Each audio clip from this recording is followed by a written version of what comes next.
السلام علیکم ورحمۃ اللہ وبرکاتہ۔ انشاءاللہ ہم شروع کرتے ہیں امام نووی کی 40 حدیث میں سے کچھ حدیث ہم کریں گے، 40 حدیث آف امام النووی الاربعون النوویہ انشاءاللہ۔ نحمدہ ونصلی علی رسولہ الکریم، اما بعد، فاعوذ باللہ من الشیطان الرجیم، بسم اللہ الرحمن الرحیم۔ رب اشرح لی صدری ویسر لی امری واحلل عقدۃ من لسانی یفقہوا قولی۔ اللہم اجعل عملی کلہ صالحا واجعلہ لوجہک خالصا ولا تجعل لأحد فیہ شیئا۔ تو انشاءاللہ ہم شروع کرتے ہیں۔ ہم یہ دیکھتے ہیں کہ بہت سے علماء نے جو ہے اس پہ الاربعون النوویہ پہ 40 احادیث پہ بہت سے علماء نے کتابیں ترتیب دی، لیکن امام نووی کی کتاب الاربعون النوویہ یا 40 نووی کو بہت مقبولیت حاصل ہوئی۔ اللہ کے رسول صلی اللہ علیہ وسلم نے فرمایا کہ کوئی میری ایک حدیث کو پڑھے، سمجھے، اس پہ عمل کرے اور آگے پہنچائے تو اللہ اس کے چہرے کو تر و تازہ کرے۔ تو ہم آج امام نووی کی اس کتاب سے الاربعون النوویہ سے حدیث نمبر 22، 8، 9 اور 10 کو انشاءاللہ پڑھیں گے انشاءاللہ۔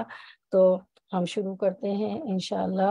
پہلے آیت نمبر جو ہے وہ حدیث نمبر 26 سے انشاءاللہ۔ بسم اللہ الرحمن الرحیم،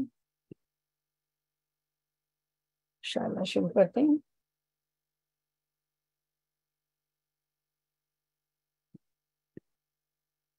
یہ ہماری حدیث کا حدیث ہے، ہر نیکی صدقہ ہے۔ سیدنا ابو ہریرہ رضی اللہ عنہ سے روایت ہے کہ رسول اللہ صلی اللہ علیہ وسلم نے فرمایا کہ انسان پر ہر جوڑ کی طرف سے روزانہ صدقہ کرنا ضروری ہے، اور دو آدمیوں کے درمیان انصاف کرنا صدقہ ہے۔ سواری کے بارے میں کسی سے تعاون کرنا، یعنی سواری پر سوار کرنا یا کسی کا سامان لاد کر اس کی مدد کرنا صدقہ ہے، اچھی بات صدقہ ہے۔ تو جو قدم نماز کے لیے اٹھائے گا صدقہ ہے، راستے سے ایذا اور تکلیف دینے والی چیز کو ہٹانا بھی صدقہ ہے۔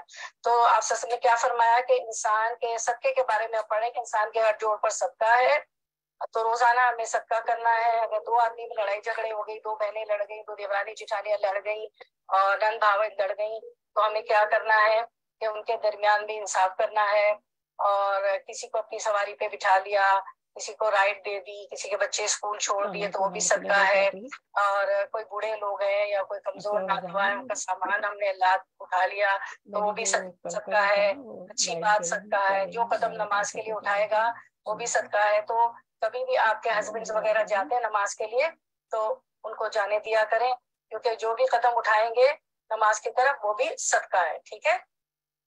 تو یہ ساری صدقے میں چیزیں آتی ہیں، یہ ہم نے صدقے کے متعلق پڑھا۔ تو یہ کتنی چیزیں ہم نے پڑھی؟ چار چیزیں ہم نے پڑھی کہ کیا صدقہ ہے، دو لوگوں میں کہ جو جھگڑا کر رہے ہیں ان پہ صلح کروا دینا صدقہ ہے، کسی کو سواری پہ کوئی رائڈ دے دینا صدقہ ہے، کسی بوڑھے آدمی کا، کوئی بوڑھے ہوں ناتوا ہوں وہ اگر وزن نہیں اٹھا سکتے تو ہم ان کا وزن اٹھا لیں، یہ کر دیں، ٹھیک ہے۔ پھر تحفظ جان و مال مسلم، تو یہ حدیث ہے جس میں سیدنا ابن عمر سے روایت ہے کہ رسول اللہ صلی اللہ علیہ وسلم نے فرمایا مجھے حکم دیا گیا ہے کہ میں لوگوں سے جنگ کرتا رہوں تاکہ وہ گواہی دے کہ اللہ تعالیٰ کے سوا کوئی سچا معبود نہیں ہے اور محمد صلی اللہ علیہ وسلم اللہ تعالیٰ کے رسول ہیں، نماز قائم کریں اور زکوٰۃ دیں۔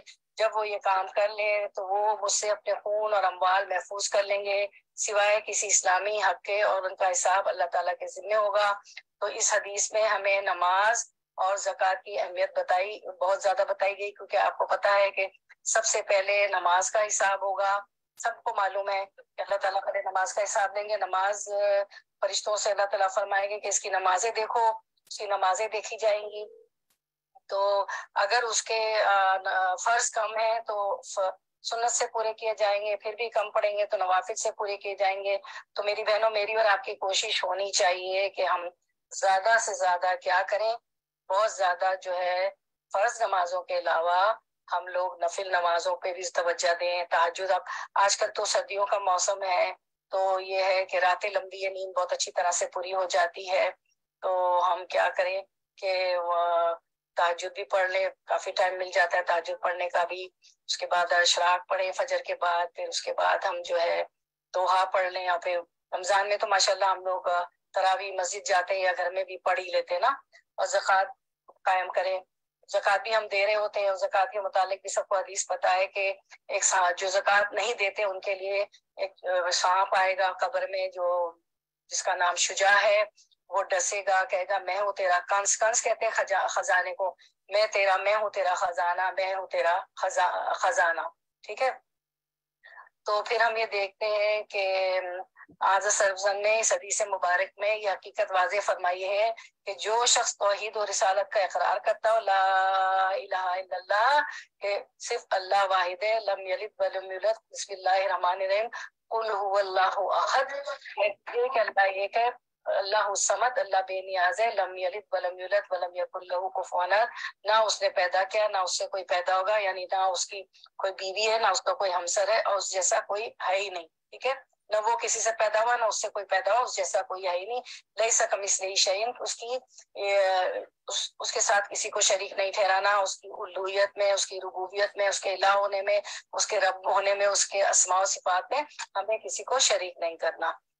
تو اللہ تعالیٰ فرمانے کہ نماز اور زکوٰۃ کا جو شخص توحید و رسالت کا اقرار کرتا ہو، نماز اور زکوٰۃ کا پابند ہو، تو شرعی طور پر اس کا خون اور مال محفوظ ہے، اور کسی کو اس کے خلاف کوئی کارروائی کرنے کی اجازت نہیں۔ اس طرح آپ صلی اللہ علیہ وسلم نے قرآنی آیت فَخَلُّوا سَبِيلَهُمْ، ان کی راہ چھوڑ دو کی توضیح اور تشریح فرما دی، بلکہ ہدیے کے عین میدان قتال میں دوران جنگ کوئی کافر زبان سے کلمہ اسلام ادا کر دے تو اس سے لڑنے یا اسے قتل کرنے کی اجازت نہیں ہے۔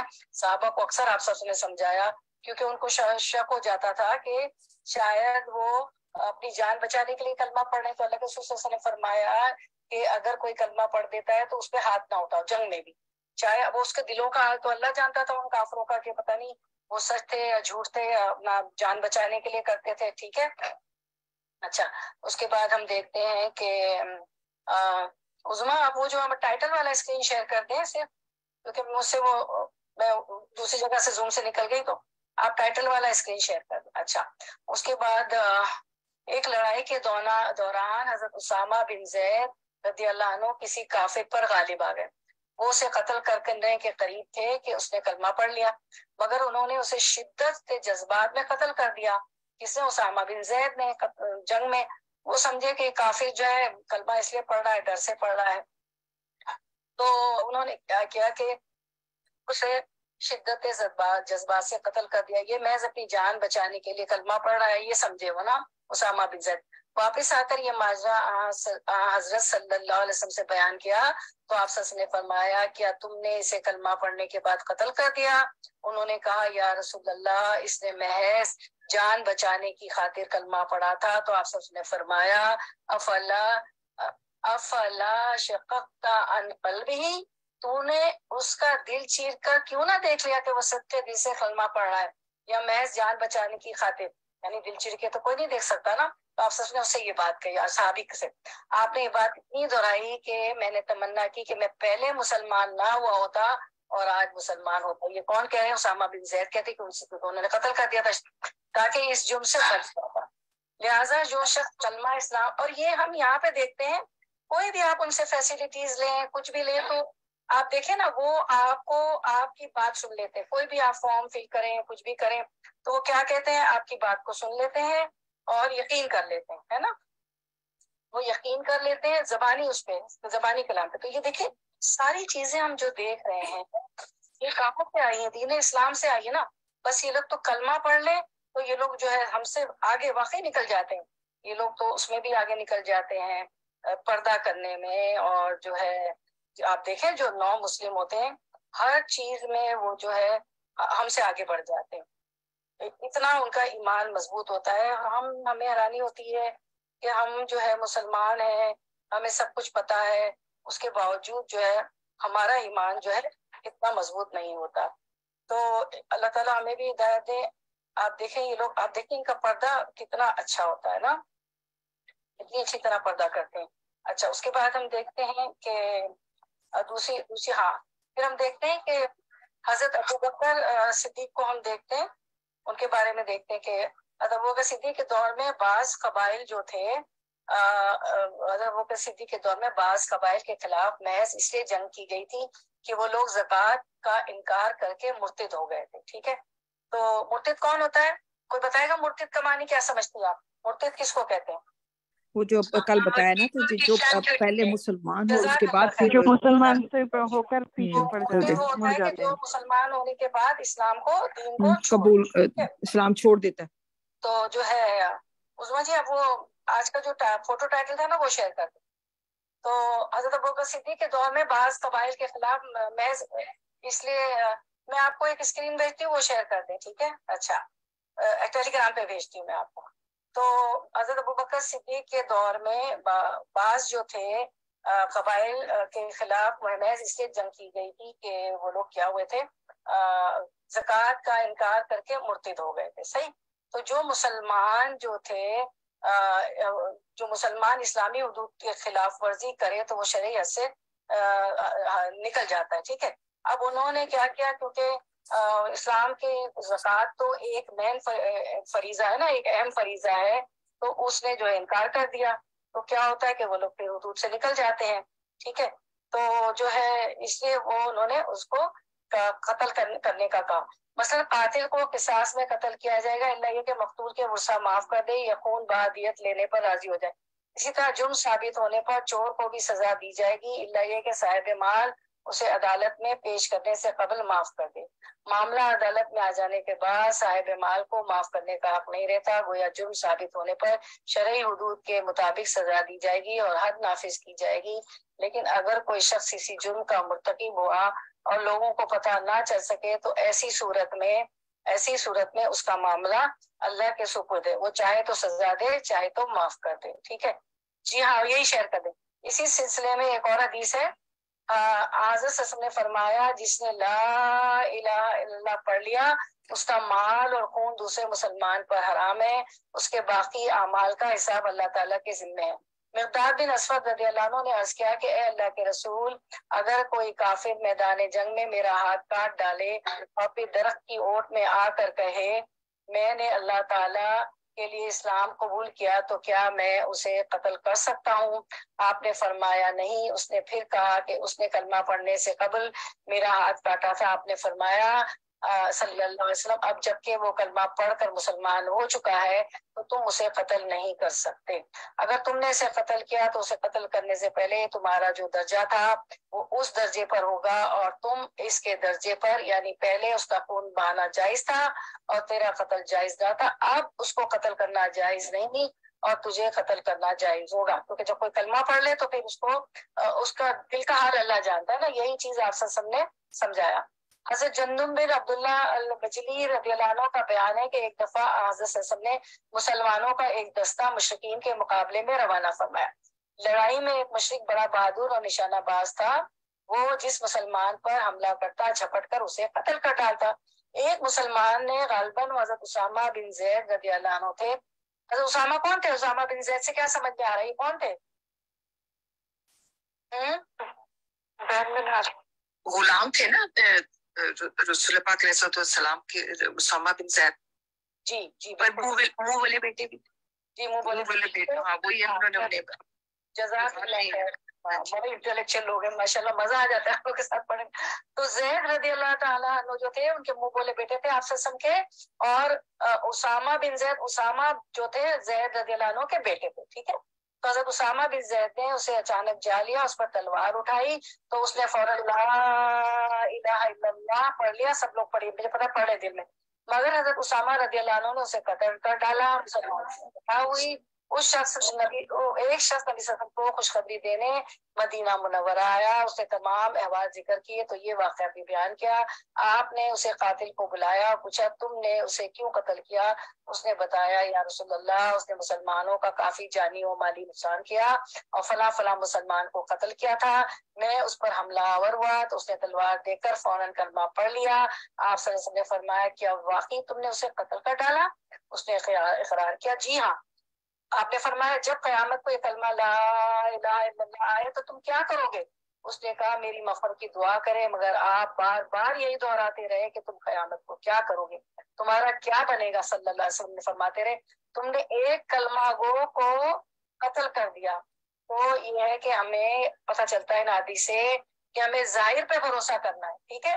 اگر کسی نے کہہ دیا کہ ہاں ایسا میں کلمہ یہ تو خیر بہت بڑی چیز ہے، تو جو کوئی کلمہ بھی پڑھ لے تو ہمیں تو واقعی ماننا چاہیے۔ ویسے بھی ہمیں یہاں سے سبق ملتا ہے کہ دلوں کے حال اللہ جانتا ہے۔ کسی نے آپ کو کہہ دیا صحیح، جب بھی آپ یہاں دیکھیں نا کوئی بھی جی جب بھی کوئی آپ فارم بھریں یہاں تو یہاں پہ کیا دیکھتی ہیں کہ لکھنا پڑتا ہے نا، اس پہ ہم پھر اس کو ایک ورڈ دیتے ہیں، اس پہ ایک سینٹینس ہوتا ہے whatever I have answered is correct to my knowledge, ٹھیک ہے۔ اس کے بعد وہ کہتے ہیں کہ اگر اس میں if it is wrong, if it is lie then you will be punished، یا کچھ اس پہ کچھ ہوتا ہے سینٹینس کے پھر آپ کو اس کی جو ہے پینلٹی دینی پڑے گی، سزا ہوگی، ٹھیک ہے۔ یہاں صاف لکھا ہوتا ہے لیکن وہ ظاہر پہ ہمارا اعتبار کر لیتے ہیں۔ یہی وجہ ہے کہ منافقین کو مسلمان ہی قرار دیا جاتا ہے، حالانکہ وہ دلی طور پر کلمے کا اقرار نہیں کرتے۔ آج صلی اللہ علیہ وسلم نے منافقین کے متعلق حتمی علم ہونے کے باوجود ان کے خلاف کوئی کارروائی نہیں کی۔ انس رضی اللہ عنہ سے مروی ہے کہ حضرت صلی اللہ علیہ وسلم نے فرمایا جو شخص ہماری طرح نماز پڑھے، ہمارے قبلے کی طرح رخ کرے، ہمارا ذبیحہ کھائے، وہ مسلمان ہے، اسے اللہ تعالیٰ اور اس کے رسول کی پناہ حاصل ہے، لہٰذا اللہ کی پناہ کی خلاف ورزی نہ کرو۔ اس سے معلوم ہوا کہ ہم ظواہر شریعت کے پابند ہیں۔ جو شخص پابند صوم و صلات ہو اسے کفر کا نشانہ نہیں بنایا جا سکتا، نہ اس کی جان و مال کو نقصان پہنچایا جا سکتا ہے، الا بحق الاسلام، یعنی حدود اسلامیہ کے خلاف ورزی کرنے پر اس کی جان یا مال کو کوئی تحفظ نہیں۔ اگر وہ اس نے حدود کی اسلامی حدود کی خلاف ورزی کی تو پھر اس کی جان و مال کو تحفظ نہیں ہوگا۔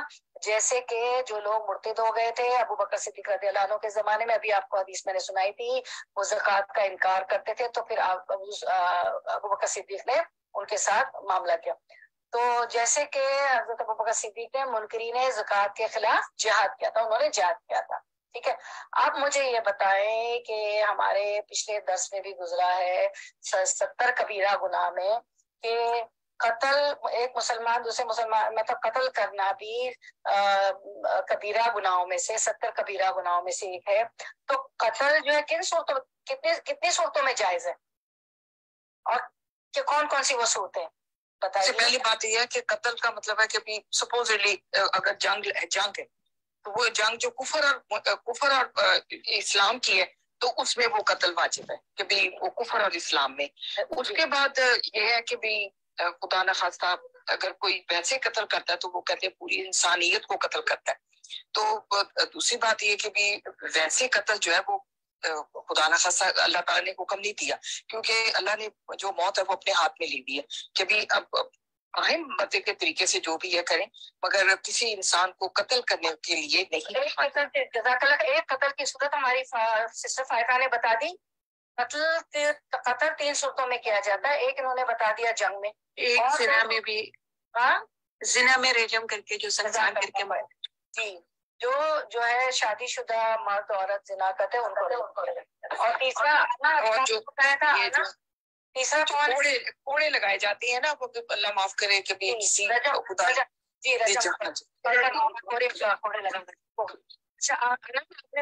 مرتد کے بارے میں تیسرا کون ہے جس کو قتل کیا جا سکتا ہے؟ مرتد بھی ہے نا، مرتد کو بھی کہتے ہیں نا۔ یہ تو ہو گیا، تیسرا کون بتائے گا؟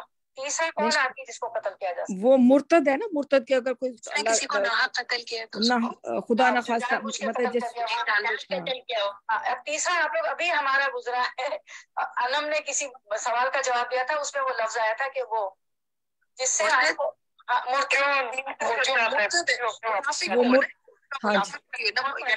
مرتد ہے نا، مرتد کو کہا جاتا ہے قتل کیا آپ نے، حالانکہ آپ کو اللہ تعالیٰ نے نام بھی بتا دیے تھے منافق کے، بن یمان سے شیئر بھی کیا تھا۔ حالانکہ تبوک پہ جاتے وقت 3 صحابہ کو سزا ہوئی، ان کا سوشل بائیکاٹ ہوا، مسلمانوں کا تو دنیا میں حساب ہو گیا لیکن ان کو منافقوں کو کچھ دین میں داخل ہونے کے بعد دین سے جو پھر جاتے مرتد ہو جاتے، ٹھیک ہے۔ اس کے بعد ہم دیکھتے ہیں اطاعت رسول کی فرضیت اور کثرت سوالات کی ممانعت۔ میں عربی متن چھوڑ رہی ہوں، اردو میں اب سناتی ہوں۔ سیدنا ابو ہریرہ عبد الرحمن بن سخر رضی اللہ عنہ سے روایت ہے کہ فرمایا میں نے رسول اللہ صلی اللہ علیہ وسلم کو فرماتے ہوئے سنا، میں تمہیں جس کام سے منع کروں اس سے باز رہو، جس کام کا حکم دوں اسے بقدر استطاعت بجا لاؤ۔ تم سے پہلے لوگوں کو ان کے کثرت سوال اور انبیاء سے اختلاف نے ہلاک کر ڈالا۔ اس حدیث مبارک میں حضرت صلی اللہ علیہ وسلم نے دو باتیں ذکر فرمائی ہے، اطاعت رسول کی اہمیت، یعنی رسول کی اطاعت کرنی ہے۔ اچھا مجھے کوئی آیت بتائے گا اس کے لیے؟ کوئی آیت ہے کہ اللہ رسول صاحب کی پیروی کیجیے، اطاعت کیجیے؟ آیت یاد آتی ہے نا، وَأَطِیعُوا اللَّهَ وَأَطِیعُوا الرَّسُولَ۔ جزاک اللہ خیر، بارک اللہ فی علمک، جزاک اللہ خیر۔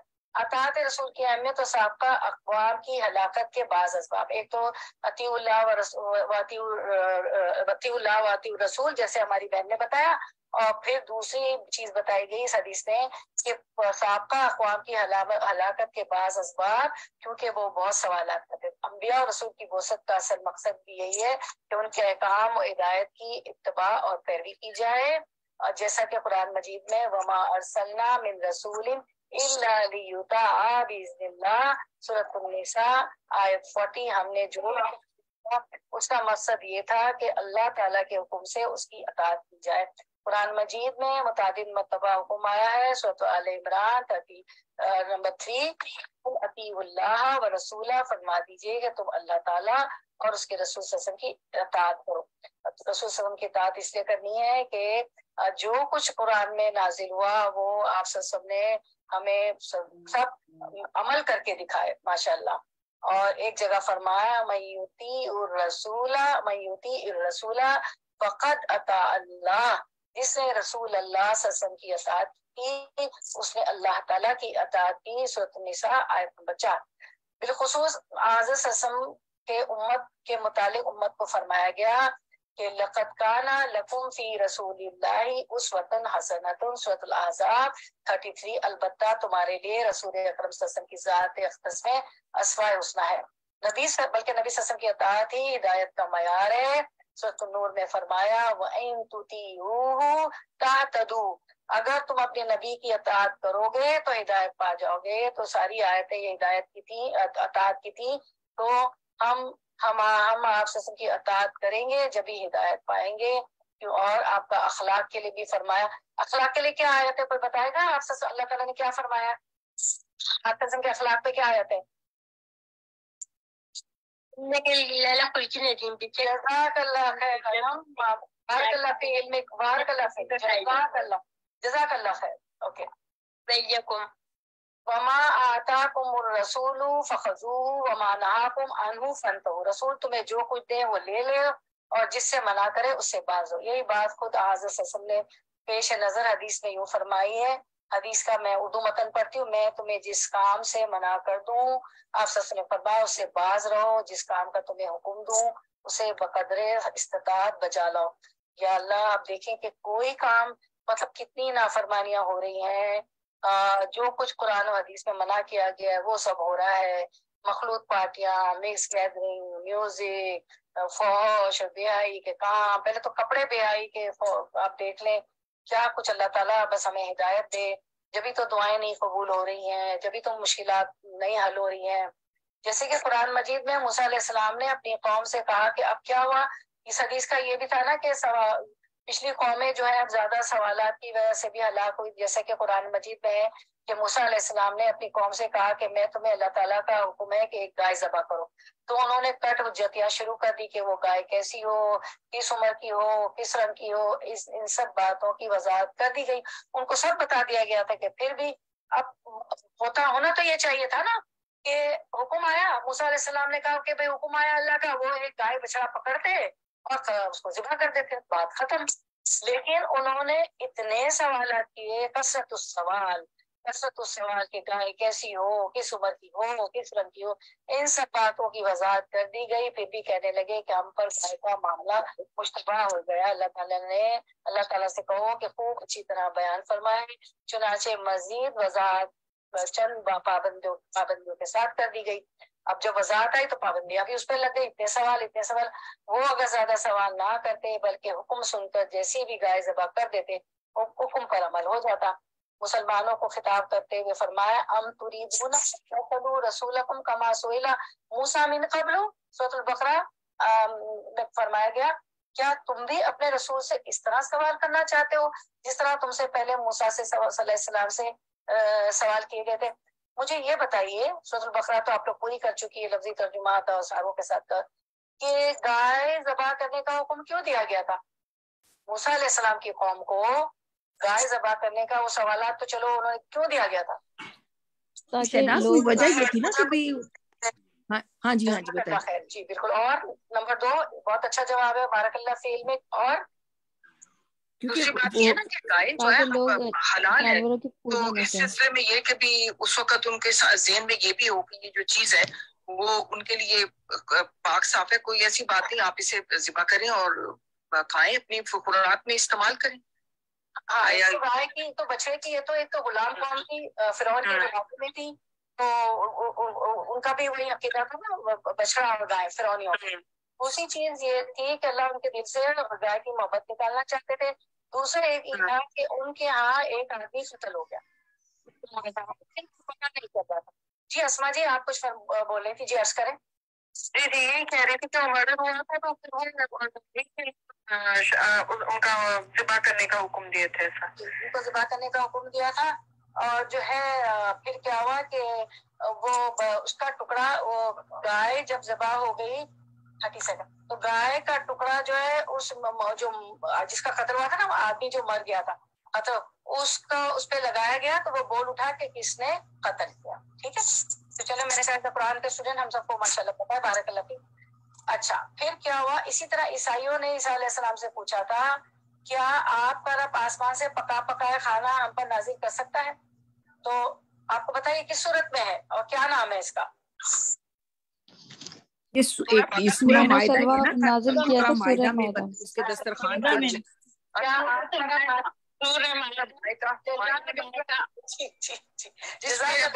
اللہم انزل علینا مائدۃ من السماء تکون لنا عیدا لیومنا ينزل علينا المائدة من السماء، ٹھیک ہے، تکون لنا عیدا لیومنا وآخرنا وآیۃ منک وارزقنا وانت خیر الرازقین۔ جزاک اللہ خیر۔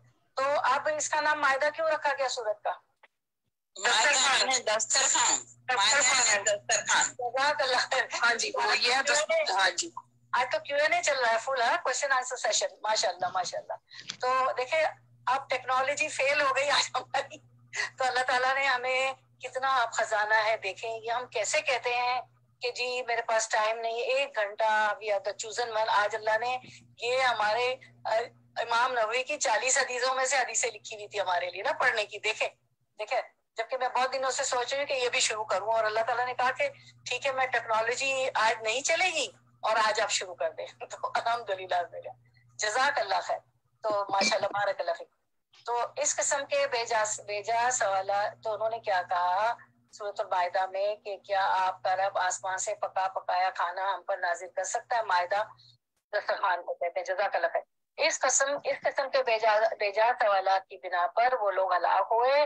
کسی امر کی توضیح اور کسی ضرورت کے تحت سوال کرنے کی اجازت ہے، لیکن خواہ مخواہ سوال در سوال کرتے رہنا اور دوسروں کو خواہ مخواہ پریشان یا لاجواب کرنے کی خاطر سوال کرنا مذموم ہے۔ دیکھیں نا، اگر واقعی کوئی بات نہیں سمجھ میں آ رہی ہے، دین کا مسئلہ ہے، کوئی بھی دنیا کا مسئلہ ہے، تو آپ سوال کریں۔ ایک تو بہت اگر علم آ گیا ہے تو فخر جتانے کے لیے سوال نہ کریں، اور علماء کو، اسپیکرز کو، استادوں کو تنگ کرنے کے لیے سوال کیے جاتے ہیں، ہے نا، ان کو ہچ کرنے کے لیے، تو نہ کریں اور بے جا ضرورت نہ کریں۔ لیکن جہاں آپ کو لگے کہ اس کلاس میں سوال مجھے سمجھ میں نہیں آ رہا ہے، یا میرے اس سوال سے لوگوں کو، اس کلاس میں نہیں، کہیں بھی آپ کسی اسکالر کو سن رہی، کسی مسجد میں گئی نہیں، کوئی ایسا پروگرام ہے، کچھ بھی ہے، تو آپ جب سوال کریں کہ اس سے فائدہ ہو رہا ہے، ورنہ خواہ پریشان کرنا، لوگوں کو لاجواب کرنا کہ یہ تو جواب نہیں کرنا، اور لوگوں کو مذموم کرنا، یہ دماغ میں نہیں ہونا چاہیے، دل میں دماغ میں ہی نہیں چاہیے۔ تو حضرت صلی اللہ علیہ وسلم کا ارشاد ہے، اللہ تعالیٰ نے تمہارے لیے سنی سنائی باتوں کو بلا تحقیق آگے بیان کرنے، کثرت سوال اور مال ضائع کرنے کو پسند نہیں فرمایا۔ اس حدیث سے صحیح مسلم کی روایت ہے کہ میں نے عظما جی سے بھی نہیں بتایا کہ نیکسٹ میں میرے دل میں سوچ رہی تھی کہ 40 نووی کریں ہم، تو جو ہے پوری تیاری تھی میرے پاس اس کی، ہے ماشاءاللہ۔ تو کیا ہوا کہ آپ 3 باتیں یہاں صحیح مسلم کی حدیث جو میں نے پڑھی اس میں بتایا گیا کہ اللہ کے رسول صلی اللہ علیہ وسلم فرما رہے ہیں کہ سنی سنائی باتوں کو بلا تحقیق آگے بیان نہ کریں. اور ایک حدیث میں آتا ہے آپ صلی اللہ علیہ وسلم نے فرمایا، ایک روایت میں ہے the gist of the حدیث، کہ آدمی کے جھوٹا ہونے کے لیے اتنا ہی کافی ہے کہ وہ ہر سنی سنائی بات کو آگے بڑھا دے، وہ جھوٹا ہے. اور یہ آج کل سوشل میڈیا، اسنیپ چیٹ اور انسٹاگرام، واٹس ایپ، فیس بک، جتنے ہیں سب جگہ کیا ہو رہا ہے، ایک وہ آئی، ایک ویڈیو آئی، ایک حدیث آئی، ایک دعا آئی، کھٹ کھٹ کھٹ کھٹ کھٹ، ثواب میں مجھے معلوم ہے ہم ثواب کی نیت سے بڑھا رہے ہوتے ہیں، آگے پہنچا رہے ہوتے ہیں، forward forward forward forward forward, اور کوئی اچھے دروس ہوں گے وہ نہیں فارورڈ ہوں گے، ٹھیک ہے نا. اچھا میں اس بات پہ آپ کو بتا دوں کہ ہماری چھوٹی ویڈیوز بھی ہماری ثنا بیٹی وہ بنا رہی ہیں، اور جو ہے جب بھی جتنا بھی بہت تو نہیں بن پا رہا ہے، میری نواسی بھی ہیلپ کرتی ہے، تو ہماری 70 جو ہے کبیرہ گناہ پہ ایک چھوٹی ویڈیو گئی ہے، اور پھر 40 جو ہے اس پہ گئی ہے. یہ جو ہمارا 1 گھنٹے کا لیکچر ہوتا ہے نا، جو سارے اسکرین ہماری عظما جی بناتی ہے، ٹیکنیکل ٹیکنالوجی انچارج، تو بس اسی کی ہم چھوٹی ویڈیو وہ کر رہی ہیں نا، اس کو ایڈٹ کر رہی. تو اس کے لیے بھی ہمیں بہت ضرورت ہے والنٹیئرس کی. آپ کے بیٹے بیٹیاں یا آپ کے نواسے نواسی پوتے پوتے اگر ہماری اس کو ایڈٹ کر دیتے ہوں، اور یہاں بھی ضرورت ہے کیونکہ چھوٹی ویڈیو تو میں اس لیے بتا رہی ہوں کہ وہ بھی ضرور فارورڈ کریں، کیونکہ مجھے بہت میسیجز آئے، بہت لوگوں نے اپریشیٹ کیا کہ ہمیں بہت اچھا لگا، 40 زبان کے گناہ چھوٹی ویڈیو اور 70 کبیرہ گناہ ہمیں اچھی لگی. پھر دعا پہ ایک ہمارا چھوٹا ویڈیو گئی ہے، وہ بھی اچھی لگی. تو آپ لوگ بھی اس کو زیادہ سے زیادہ فارورڈ کریں. جیسے ہی وہ بن جاتی ہے میں سسٹرز آف نیو یارک پہ ڈال دیتی ہوں، کانفرنس کال پہ ڈال دیتی ہوں، دوسرے اور گروپ پہ جہاں جہاں آپ ہے، لیکن سسٹرز آف نیو یارک جو ہمارا مین گروپ ہے، ٹھیک ہے، تو آگے اس کو پہنچایا کریں. کیونکہ آپ صلی اللہ علیہ وسلم نے حضرت علی کرم اللہ وجہ سے بتایا، فرمایا کہ علی رضی اللہ عنہ تمہاری وجہ سے اگر کوئی ایک بھی ہدایت پالے تو وہ سرخ اونٹوں سے بہتر ہے، ٹھیک ہے. تو اس وقت کے سرخ اونٹ بہت مہنگے تھے، خیر اونٹ تو آج بھی مہنگا ہے، اور اس میں 10 حصے ہوتے ہیں، گائے میں 7 حصے قربانی کے ہوتے ہیں. تو اس وقت کے سرخ اونٹ کو کوئی بہترین سواری آج کل کی رینج روور یا جو بھی بڑی گاڑیاں ہیں مہنگی، جو ایک ینگسٹرز کے اور سب کے خواب ہوتے ہیں بیچارے، تو اللہ تعالیٰ سب کو نصیب فرمائے. کیونکہ گاڑی نہیں ہوگی تو ہم مسجدوں تک بھی نہیں جائیں گے، کسی کی مزاج کرسی کو بھی نہیں جائیں گے، کنڈولنس کے لیے بھی نہیں جا سکیں گے. یہ ہماری ضرورتیں ہیں. تو ہاں، تو ہم پڑھ رہے تھے کہ اللہ تعالیٰ نے تمہارے لیے سنی سنائی باتوں کو بلا تحقیق آگے بیان کرنے کو ناپسند فرمایا ہے. تو کبھی بھی مت آگے فارورڈ کرے، پہلے اس کی تحقیق کر لے کہ یہ حدیث ہے کہ قرآن ہے، قرآن ہے کہ حدیث ہے. تو اللہ تعالیٰ کے خلاف جھوٹ ہو جاتا ہے نا، کیونکہ ہمیں پتہ ہی نہیں ہوتا ہے بعض دفعہ کہ یہ حدیث ہے کہ قرآن ہے، یا یہ ضعیف حدیث ہے یا کیا ہے. کچھ بہنیں اس گروپ میں بھی موجود ہیں، کچھ اس وقت موجود نہیں ہیں. ہماری ایک نسرین بہن بھی ہے، تو جو ہے اکثر مجھے وہ کچھ بہنیں پوچھیں گی کہ بھائی آپ بتائیں کہ صحیح ہے غلط ہے حدیث ہے، میں آگے فارورڈ کروں یا میں اس کو پڑھوں. تو میں اس کو پھر کراس چیک کرتی ہوں، پھر اس کی تحقیق کرتی ہوں، کیونکہ ساری باتوں کا تو علم تو نہیں ہوتا نا، ہم تو عالم تو نہیں ہے. جب موسیٰ علیہ السلام کو آپ سے نے خضر علیہ السلام کے پاس بھیج دیا کہ علم حاصل کریں، تو ہم تو کسی کھیت کی مولی نہیں، ہم تو ہے ہی نہیں، ہمیں تو الف بھی نہیں آتی صحیح، ہمارا تو پروننسیشن بھی عربک کا صحیح نہیں، ہم تو کچھ ہے ہی نہیں. تو یہ کہہ دینا، علماء کہتے ہیں کہ یہ کہنا کہ مجھے علم نہیں، یہ بھی علم ہے. تو ہمیشہ کہہ دیا کرے مجھے علم نہیں، میں کراس چیک کر کے آپ کو حدیث سے، اس سے، قرآن سے بتاؤں گی دیکھ کے، یا کسی علم والے سے پوچھ کے بتاؤں. تو کبھی بھی فارورڈ نہ کریں، اس کی تحقیق کریں پہلے. تو بہت ساری ویب سائٹس ہیں، میں نے بھی بتائی ہوئی آپ کو. دوسری چیز یہ بتائی کہ کثرت سوال، بہت زیادہ سوالات سے ہمیں کیوں سورۃ البقرہ میں واقعہ بتایا گیا موسیٰ علیہ السلام کے قوم کا کہ وہ کتنی مشکل میں آ گئے، رنگ کیسا ہو، کیا کیسا ہو. تو کثرت سوال سے انسان جو ہے مشکل میں آ جاتا ہے بہت زیادہ. اور مال ضائع کرنے کو بھی ناپسند فرمایا ہے، مال بھی ضائع نہ کرے، کیونکہ نعمتوں کی بھی باس پرس ہوگی، پوچھ گچھ ہوگی کہ تم نے ان نعمتوں کا کیا کیا. تو ضائع نہ کرے. کتنا کمانا کتنا مشکل ہوتا ہے، لوگوں کو تو نوکریاں نہیں مل رہی ہوتی، اور بعض لوگوں کو نوکری ملتی ہے تو ان کی محنت کے مساوی ان کو اجر بھی نہیں، پیسہ بھی نہیں مل رہا ہوتا ہے. تو کوئی عالم اپنے زیر تعلیم اصحاب کے امتحان کی خاطر ان سے کوئی سوال کرے تو یہ جائز ہے، جیسا کہ حضرت صحابہ کرام رضی اللہ عنہ سے بعض باتیں پوچھ لیا کرتے تھے. اسی طرح اگر کسی مسئلے کی وضاحت اور علم اضافے کی نیت سے سوال کر لیا جائے تو اس میں بھی کوئی حرج نہیں۔ اقرا بن حابس رضی اللہ عنہ سے روایت ہے کہ ایک دن حضرت صلی اللہ علیہ وسلم نے فرمایا لوگوں تم پر بیت اللہ کا حج فرض کیا گیا۔ دیکھیں یہ کثرت سوال کی سب کو معلوم ہے، یہ حدیث مجھے پتا ہے کہ آپ صلی اللہ علیہ وسلم نے فرمایا لوگوں تم پر بیت اللہ کا حج فرض کیا گیا ہے۔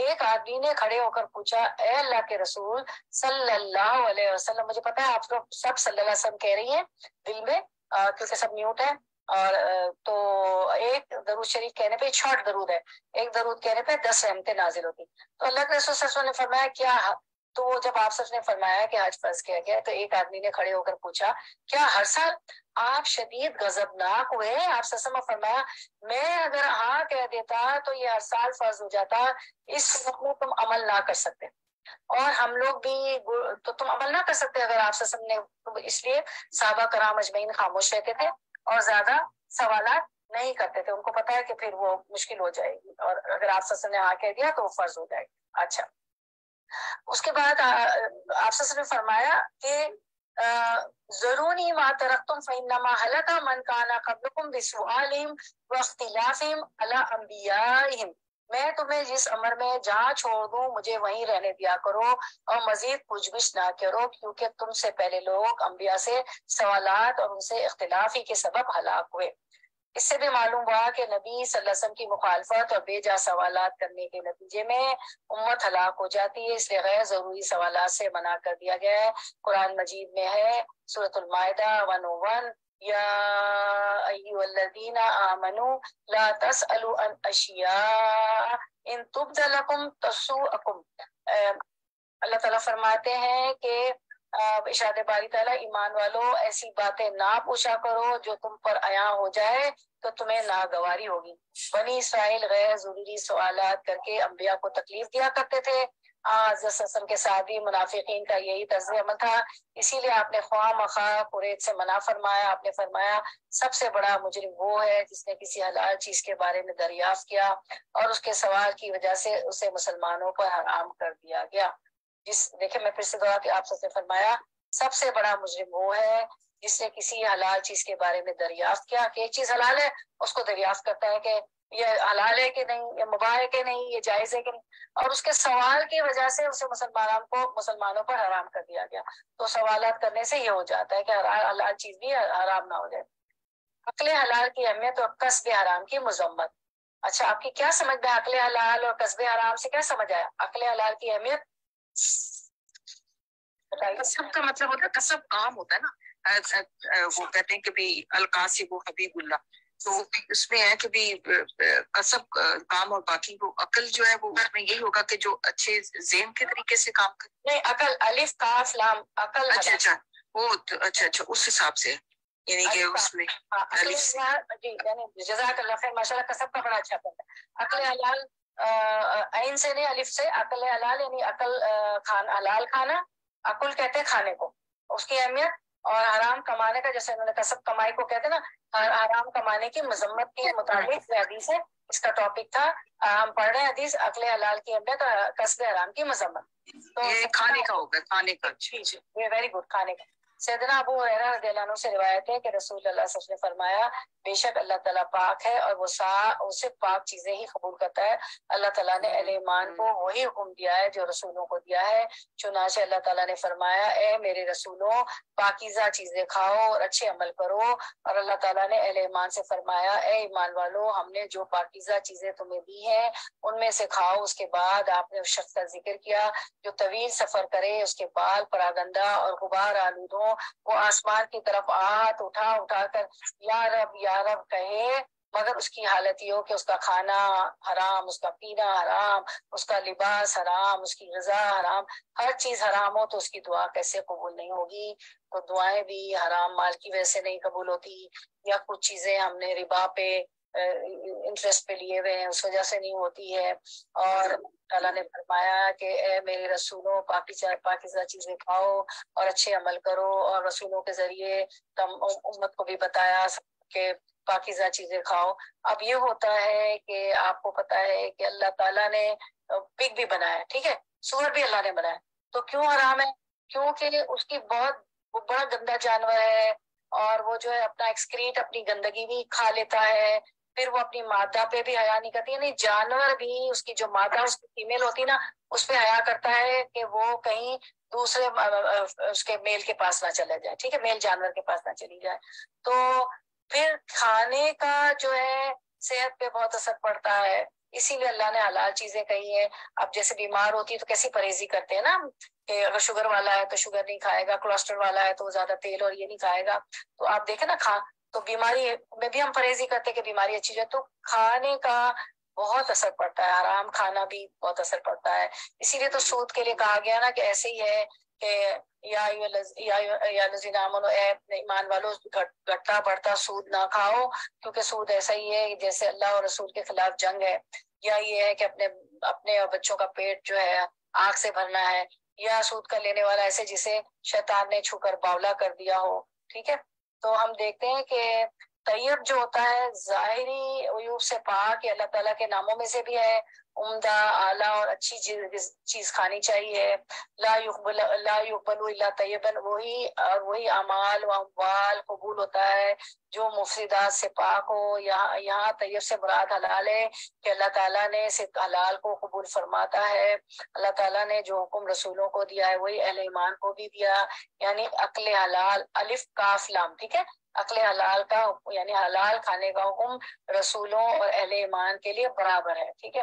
اور جو ہے اس کے جو تھے نا بال بکھرے ہوئے تھے، گردالو تھے، اور یعنی وہ حج اور زیاد جیسے امور کو انجام دیتا ہے، طویل سفر کرتا ہے، اور پھر اس کی دعا اس لیے قبول نہیں ہوتی، وہ آسمان کی طرف اٹھا کر کہتا ہے کہ یمد یدیہ الی السماء، وہ اپنا ہاتھ اٹھا کر کہتا ہے کہ اے اللہ مجھے فلاں چیز دے دے، فلاں چیز سے محفوظ رہ، میری دعا سن لے یا رب یا رب۔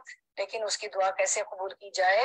اس کی دعا اس لیے نہیں قبول کی گئی کہ اس کا کھانا حرام، اس کا رزق حلال، اس کا کھانا حرام، اس کا رزق حرام، اس کے کپڑے، ہر چیز اس کے حرام کے ہے، تو اس لیے حرام کی وجہ سے دعائیں بھی قبول نہیں ہوتی۔ تو اس حدیث مبارک میں رزق حلال کی اہمیت بیان کی گئی ہے۔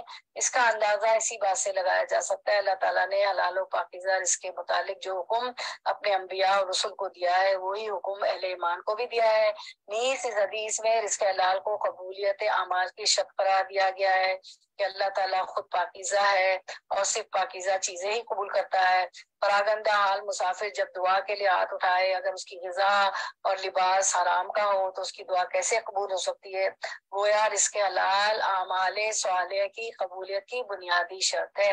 اعمال بھی قبول نہیں ہوں گے اگر رزق حلال نہیں ہوگا۔ تو میری بہنوں، یہ سوچنے کا مقام ہے، بچوں کو بھی دیکھیں، اگر چھوٹا بچہ بھی آپ نے جو پینسل، اریزر، شارپنرز دیے ہیں کچھ اور لے کے چلا آتا ہے، کوئی ایکسٹرا چیز اس کے بیگ میں ہے، کیونکہ یہ عادتیں بچپن سے پڑ جاتی ہیں، اس کو اگنور نہ کریں۔ اگر آپ شادی والے بچے ہیں تو اپنے نواسے پوتے پوتیوں، اپنی بہو اور اپنی بیٹیوں کو بھی بتائیں۔ میرا لیول تو اب جو ہے، میرے تو بچوں کے بچے ہو گئے نا، کہ بھائی کوئی بھی ایکسٹرا چیز ہو تو دیکھیں، ایون بیٹا کمانے لگتا ہے، آپ دیکھیں کہ ضرورت سے زائد آ رہا ہے تو اس کو ضرور پوچھیں کہ بھائی بیٹا یہ کہاں سے آیا، کیونکہ آپ کو پتا ہے کہ دعائیں نہیں قبول ہوگی، نیک اعمال جو ہے اس کو قبولیت نہیں ملے گی، اور پھر جو ہے اللہ تعالیٰ نے حلال کا حکم دیا ہے، حرام میں برکت بھی نہیں ہے، اور گناہ بھی ہے نا، گناہ بھی ہے، تو ضرور یہ چیک رکھیں۔ ایون ہسبینڈس کو بھی، چاہے بڑھاپا ہو چاہے جوانی کے ہو، جو بھی ہو، ضرور چیک کریں کہ بھائی یہ ایکسٹرا کہاں سے آ گیا نا، اور اس کو پیار سے، حکمت سے ڈسکریج کریں، اور یہ حدیثیں بتائیں کہ اللہ تعالیٰ نے منع کیا ہے۔ اور اب آپ دیکھیں کہ جو حلال لاتے ہیں، میں نے ایسے گھر دیکھیں، ایسے لوگ دیکھیں، ایسی فیملیز دیکھیں اپنے خاندان میں، کم آمدنی کم، لیکن وہ جو ہے حلال کمائی، یعنی وہ کتنے امیروں سے بہتر نظر آتے ہیں۔ ان کی تو میں ایک گھرانے کو میں جانتی ہوں، میں ان کی چیزوں سے انٹائز ہو جاتی تھی۔ ان کا جانماز دیکھے، پیاری صاف ستھری، ان کے گھر دیکھے، فرنیچر، انکم بہت تھوڑی، وہ کیا ہے؟ وہ برکت ہے، حلال روزی کی برکات ہے، جو کہ بہت ملین اور ٹرائی بلینز اور کمانے والے جو پریشان رہتے ہیں، پورا دن کام کرتے ہیں اور وہ کہتے ہیں پورا نہیں ہو رہا ہے، پورا نہیں ہو رہا ہے، پورا نہیں ہو رہا ہے، اتنا مال آتا ہے، کیا ہے؟ بے برکتی ہے، حرام ہے، حرام کا ہے، اس لیے بے برکتی ہے۔ تو وہ کیا ہے؟ آپ سب نے 3 دفعہ کہا الغنا ہا ہونا، الغنا ہا ہونا، الغنا ہا ہونا، اپنے سینے کی طرف ہاتھ کر کے۔ غنا یہاں ہے تو ہمیں جو ہے قناعت پسند ہونا چاہیے، اور دل جو ہے غنی ہونا چاہیے. اور یہ ٹھیک ہے مال اور دولت بہت اچھی چیز ہے. حضرت سلیمان علیہ السلام نے بھی بادشاہت مانگی تھی، لیکن اگر مال ہے تو پھر اس میں اللہ کو نہیں بھول جانا چاہیے، اس پہ جو ہے خرچ کرنا چاہیے، رشتہ داروں پہ، غریبوں پہ، یتیموں پہ. بیوہ زکوٰۃ کے علاوہ بھی ہے خیرات، صدقات، زکوٰۃ، کسی کو ٹیوشن فیس دے دینا، کسی کے کپڑے بنا دینا، کسی یتیموں بیواؤں کو. تو یہ سب اللہ دیکھتے ہیں کہ پیسہ کہاں خرچ ہو رہا ہے. ٹھیک ہے، ویسے مال کی کثرت بری نہیں ہے، لیکن یہ ہے کہ عبد الدینار نہ بن جائے. ٹھیک ہے نا، عبد الدنیا عبد الدینار نہیں بننا چاہیے کہ دنیا کے بندے، درہم و دینار کے بندے اور اللہ کو بھول گئے ہوئے. یہ نہیں ہونا چاہیے، اللہ کی یاد ہر وقت ہونی چاہیے. ٹھیک ہے، تو کم میں بھی بعض لوگوں کو کیونکہ حلال ہوتا ہے نا تو بہت برکت ہوتی ہے. ٹھیک ہے، اور امیر بھی حلال لاتے ہیں، اللہ تعالیٰ کی جس کو بھی نواز، لیکن حلال ہو، کم ہو زیادہ ہو، برکت ہوتی ہے. سیدنا عبداللہ بن عمر رضی اللہ عنہ. عبداللہ بن عمر رضی اللہ عنہ کون ہے؟ عبداللہ بن عمر حضرت عمر رضی اللہ تعالیٰ عنہ کے بیٹے. جزاک اللہ خیر، بارک اللہ فیک. ان سے مروی ہے کہ حضرت نے فرمایا اللہ تعالیٰ وضو کے بغیر نماز قبول کرتا ہے، نہ مال خیانت میں سے صدقہ. تو وضو کے بغیر بھی نماز نہیں قبول ہوگی، اور خیانت ہم نے مال میں کسی کے مال میں خیانت کی ہے تو اس میں وہ صدقہ بھی نہیں قبول ہوگا. نیز آپ کا ارشاد گرامی ہے کہ جو شخص حرام کما کر اس میں سے صدقہ کرے اسے کوئی ثواب نہیں ملتا مگر اس پر اس کا وبال پڑے گا. تو حرام سے صدقہ بھی نہیں قبول ہوتا. اب آپ دیکھ لیں، آ گئی نا بات ہے کہ حرام کا تو فائدہ ہی نہیں ہے.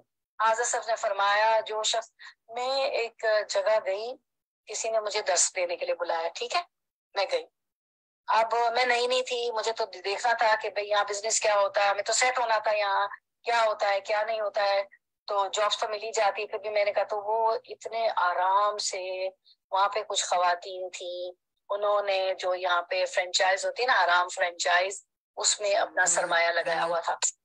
وہ آرام سے کہہ رہی تھی، جبکہ آپ نے شراب کے متعلق بھی پڑھا تھا کہ حرام چیزیں شراب بیچنے والا، اس کو پلانے والا، اس کا کاروبار کرنے والا، اس پہ پیسوں کی لین دین کرنے والا، سب کو اللہ تعالیٰ نے حرام قرار دیا ہے نا.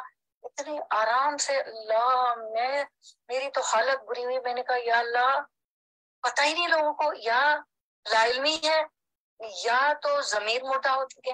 تو حضرت صلی اللہ علیہ وسلم نے فرمایا جو شخص پاکیزہ اس میں سے خواہ ایک کھجور ہی صدقہ کرے تو اللہ تعالیٰ اسے دائیں ہاتھ میں لیتا ہے، اور اللہ کے دونوں ہاتھ دائیں. ٹھیک ہے، اور اللہ تعالیٰ صرف پاکیزہ چیز ہی قبول کرتا ہے اسے، اور وہ اسے بڑھاتا رہتا ہے یہاں تک کہ وہ پہاڑ سے بھی بڑی ہو جاتی ہے. تو صدقہ دینے میں چاہے کھجوری ہو، اگر وہ حلال مال ہے تو کیا ہوگا، اللہ تعالیٰ دائیں ہاتھ میں لیں گے، اور کیا ہوگا، اسے اللہ تعالیٰ بڑھائیں گے اتنا کہ وہ پہاڑ سے بھی بڑی ہو جائے گی. تو کبھی کم سے کم صدقہ دینے میں بھی جو ہے نہ گریز کرے. چاہے خضور کی چھال، وہ جو اوپر جو پلاسٹک جیسا ہوتا ہے نا چھال، وہ بھی دینے میں کبھی بھی نہ گریز کریں، کیونکہ اللہ تعالیٰ نیت دیکھتے ہیں اور حلال دیکھتے ہیں. حضرت مقدام بن معد اکرم رضی اللہ عنہ سے روایت ہے کہ حضرت صلی اللہ علیہ وسلم نے فرمایا بہترین کمائے اپنے ہاتھ کی کمائے. داؤد علیہ السلام نے خود کما کر کھایا، داؤد علیہ السلام خود کما کر کھایا کرتے. اور صحابیات تھیں وہ بھی کوئی نہ کوئی کام کرتی تھیں، پھر اس سے صدقہ خیرات کرتی تھیں. صحابیات کے بارے میں بھی آتا ہے، ابھی انشاءاللہ ان کے بارے میں بھی پڑھیں گے. آپ سب نے فرمایا مظلوم اور مسافر کی دعا اور والد کی بیٹے کے حق میں دعا ضرور سنی جاتی ہے، بشرط یہ کہ ان میں سے کوئی حرام نہ کھاتا ہو. بلیک اینڈ وائٹ ہمیں حدیثیں آ گئی. دیکھیں کہ مظلوم کی دعا، جس پہ ظلم ہوتا ہے اس کی دعا جو ہے، اس کی بددعا بھی اوپر جا کے جاتی ہے، عرش تک پہنچ جاتی ہے. اور جب آپ سفر میں ہو تب بھی دعا کریں، کیونکہ آپ سب نے فرمایا سفر عذاب کا ٹکڑا ہے، کیونکہ وہ گھر جیسی سہولت تو نہیں. آخر آج کل تو بہت سہولیتیں ہیں، موٹرز میں جاتے ہیں، ہوٹل میں جاتے ہیں، سب کچھ ہے، راستے میں بھی آپ ٹھہر جائیں، لیکن پھر بھی سفر تو ایک عذاب کا ٹکڑا ہی ہے. اپنا سامان لاتے ہوئے پیکنگ کی، تیاری کی، گھر سے 2 گھنٹے پہلے نکلے، 2 گھنٹے پہلے ایئرپورٹ پہ، پھر کہیں اسٹے بیچ میں کہیں کچھ، تو مسافر کی دعا بھی قبول ہوتی. اور والد کی بیٹے کے حق میں ضرور دعا سنی جاتی ہے.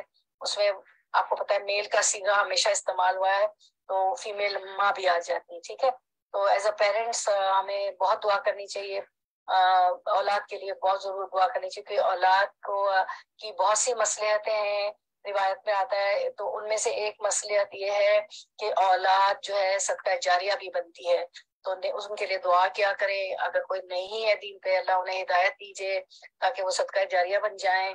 میں دیکھتی ہوں میرے 5 بچے، میں بہت دعا کرتی ہوں. میں کہتی ہوں اللہ میرے اعمال نامے میں تو کچھ ہی نہیں ہے، اب تو میں بوڑھی ہو گئی ہوں، جانے کا وقت ہے. پتہ نہیں جانا تو جوان بھی جا سکتا ہے، پیدا ہونے والا بھی جاتا ہے، میں نہیں پتا، لیکن موت تو برق ہے. تو اللہ میں کہتی ہوں کہ ان سے اچھے اچھے کام لے لے، یہ 5 میرے لیے صدقہ جاریہ بن جائے. کیونکہ ایک آدمی اٹھے گا، کیونکہ انسان اپنے آپ کو جانتا ہے نا، کہے گا اللہ میرے تو اعمال ایسے نہیں تھے، میرے تو درجات بہت بلند ہیں. تو اللہ تعالیٰ فرمائیں گے کہ تم نے نیک اولاد چھوڑی ہے جو اچھے اچھے کام کری نیکی کے، اور تمہارے لیے دعا کر رہی. تو مظلوم اور مسافر کی دعا، والد کی بیٹے کے حق میں دعا ضرور سنی جاتی، بشرط کہ ان میں سے کوئی حرام نہ ہو. اس ساری تفصیل سے رزق حلال کی اہمیت اور حرام کی مذمت خوب واضح ہوتی ہے. اللہ کریم ہمیں حلال کمانے اور کھانے کی توفیق دے اور حرام سے محفوظ رکھیں. یہیں پہ ہم کنکلوڈ کرتے ہیں، اور جو ہے آپ لوگ کوئی بات رکھنا چاہے تو رکھیں. ہمیں پشور بہن کی مالی طبیعت جو ہے صحت کے لیے ہم دعا کرتے ہیں انشاءاللہ. تو ہم چلے دعا کر لیتے ہیں. اعوذ باللہ من الشیطان الرجیم، بسم اللہ الرحمن الرحیم، الحمدللہ رب العالمین الرحمن الرحیم مالک یوم الدین، ایاک نعبد و ایاک نستعین، اہدنا الصراط المستقیم صراط الذین انعمت علیہم غیر المغضوب علیہم ولا الضالین آمین.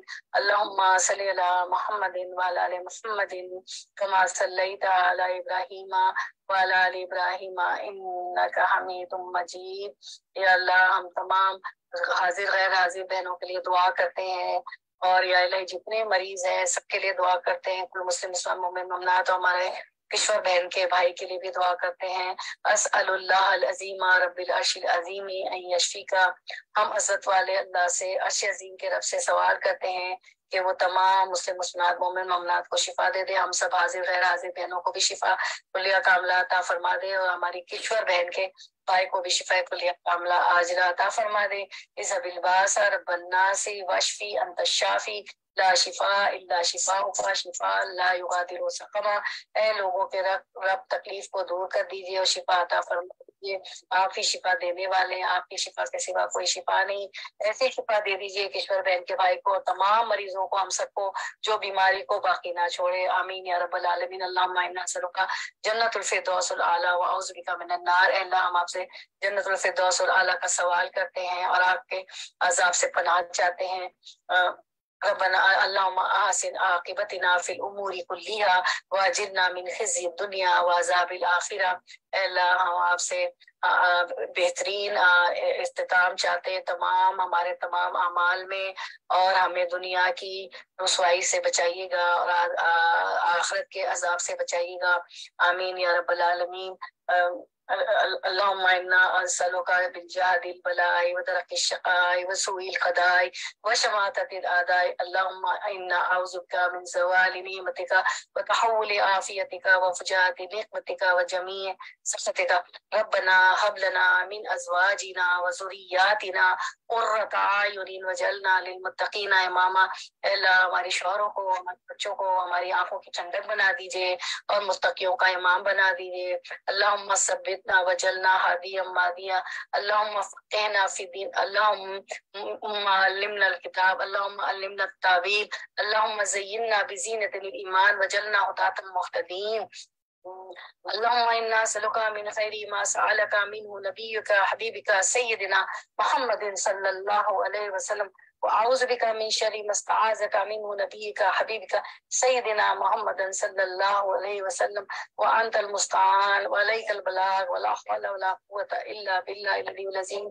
اے اللہ جتنے بچے بچیاں شادی کے لائق ہیں انہیں نیک صالح متقی اچھے بہترین ساتھی عطا فرما دیجیے. الہی حج عمرے کی زیارت سعادت ہمیں بار بار نصیب فرما دیجیے. روضہ رسول کی زیارت نصیب فرما دیجیے. الہی میری بہنوں نے ہاتھ اٹھائے ہوئے یہ آپ کی محبت پہ جمع ہوئی ہے. اے الہی ہمارے ہاتھوں کو خالی نہ لوٹائیے. اے الہی ان سب کی دینی تمنا آرزویں پورے کر دیجیے الہ العالمین. اور یا الہی جو مانگنے سے رہ گیا اور جو ہم نہ مانگ سکے اور جو ہمارے حق میں بہتر عطا فرما دیجیے. وآخر دعوانا الحمد للہ رب العالمین. سبحانک اللہ.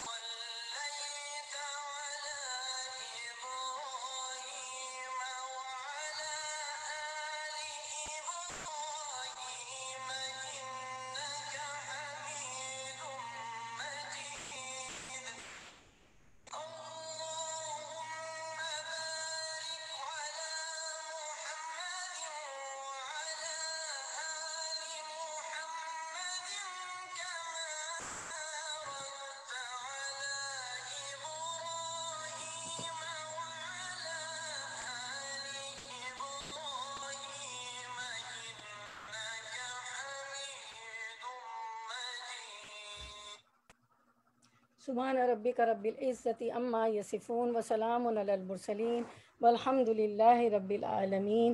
ربنا تقبل منا انک انت السمیع العلیم وتب علینا انک انت التواب الرحیم. وآخر دعوانا ان الحمد للہ رب العالمین.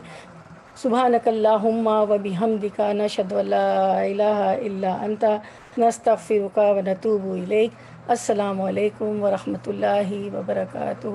اللہ تعالیٰ آپ لوگ آنا بیٹھنا قبول فرمائے. آمین یا رب العالمین.